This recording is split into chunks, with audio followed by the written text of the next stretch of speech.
अस्सलामुअलैकुम नाज़रीन, ताज़ 92 न्यूज़ के साथ मैं हूं नाइला भट्टी। चलते हैं आज की अहम खबर की तरफ।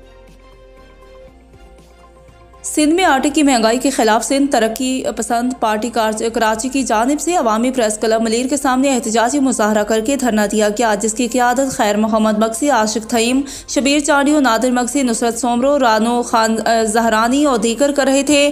कारकुनान के हाथों में बैनर और झंडे थे जो गरीबों की तजलील बंद करो, आटा सस्ता करो के फलक शुगाफ नारे लगा रहे थे। इस मौका पर रहनुमाओं ने खिताब करते हुए कहा कि गंदम की कमी नहीं, हुक्मरानों की नीयतों में कमी है। आटे की किल्लत जाहिर करके आटा गरीब आवाम की पहुंच से दूर किया गया है।